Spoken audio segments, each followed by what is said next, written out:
Hello, everyone. So you're probably finishing up your final, and as you've started adding things, there's a chance that your level might be slowing down. So this is going to be a video of trying to cover finding out what it is that's tanking your frame rate and fix any of those issues before you move on to the team class after this. Because when you start putting more of these levels together, things are going to start slowing down a lot more. So I have one of our template levels loaded up, and I'm just going to go through a few of these different things. So this right now has both scenes loaded up, and then this template scene has like a bunch of physics objects that fall on start, and trees and grass and all sorts of stuff. So one of the first things I want to cover that I see a lot is that sometimes you don't use the terrain system for putting down really complex objects. I have here only a few trees that were not placed using the terrain system, but actually added in just by themselves as separate objects. So these three trees are actual trees, and all of those have multiple meshes that are all rendering on top of each other. And if I zoom out, you'll notice the other trees fold down. They actually turn into billboards.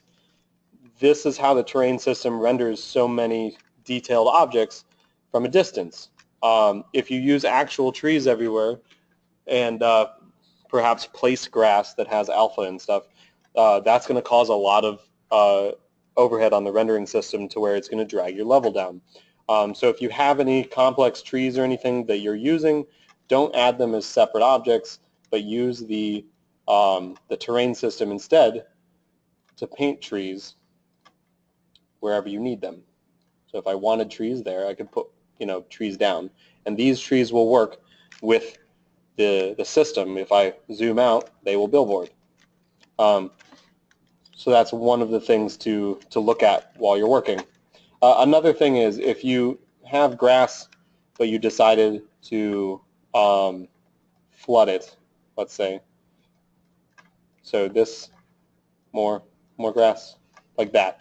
If your level has a ton of grass because you really wanted like realistic grass, this is alpha on alpha on alpha drawing on top of each other. It's alpha overdraw. This can be really bad, and you can usually find, I believe there's a way to draw just alpha. Let's find out. Overdraw. Click. That's overdraw.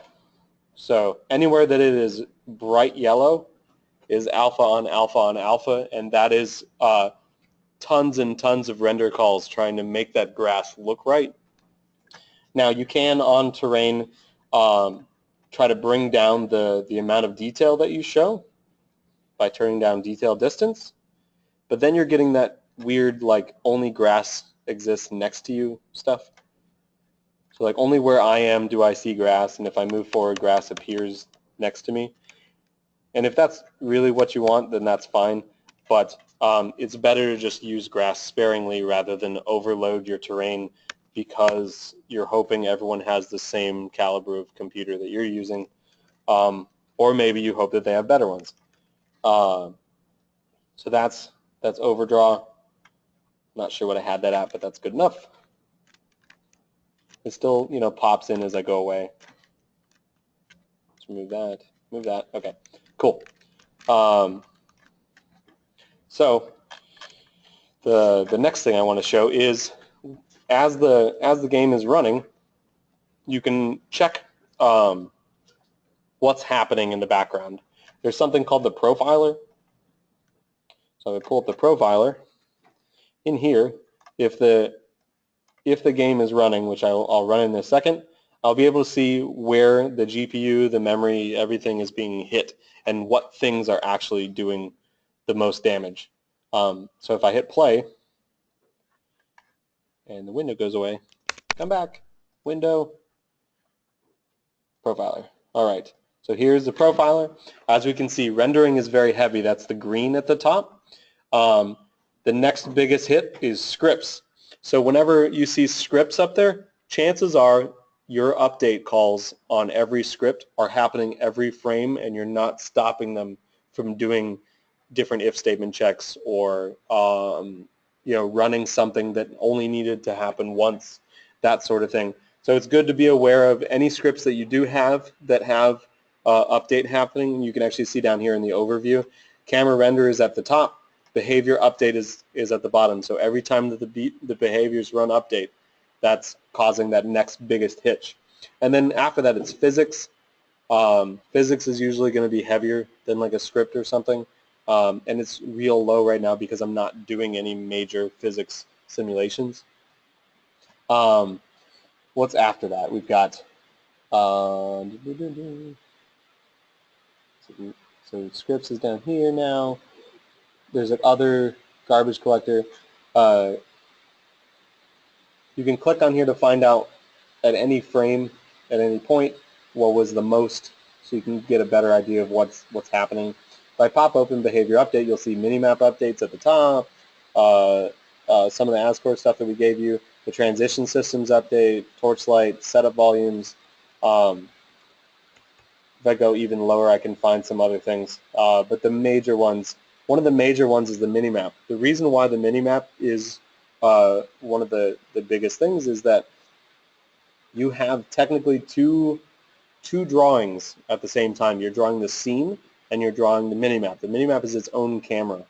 So as you're working on your level, if you have objects that you need to show up in the minimap,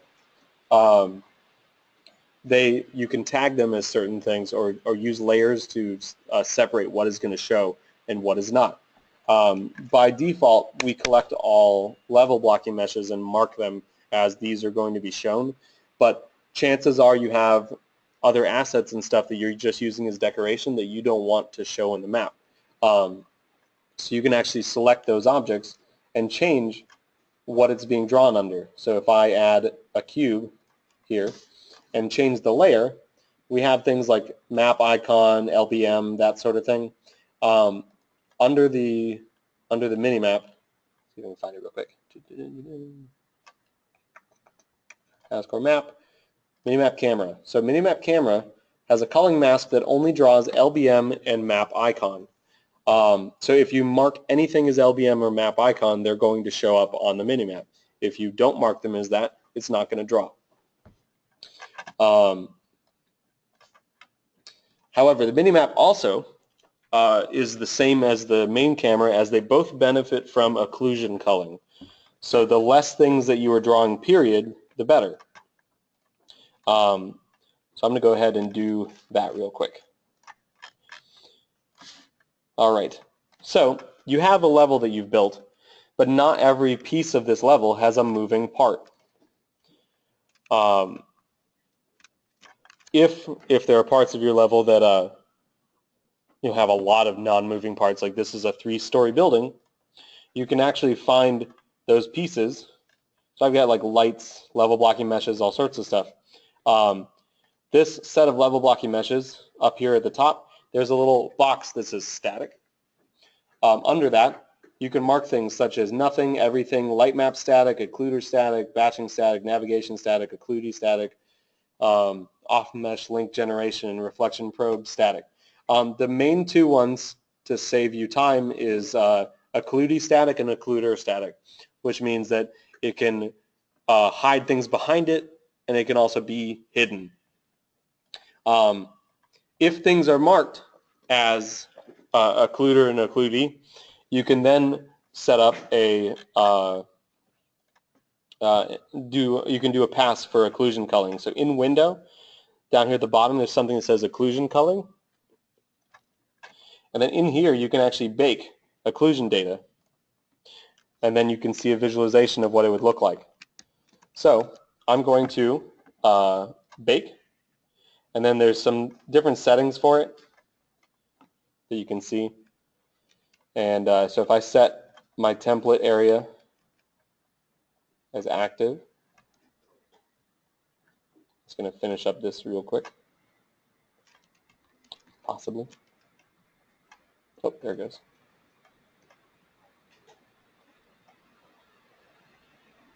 Almost. 5 out of 11 clustering.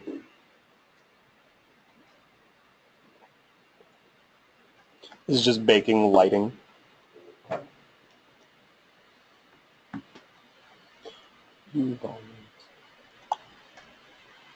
I'm going to go ahead and see if I can do it. So I'm just going to hit bake.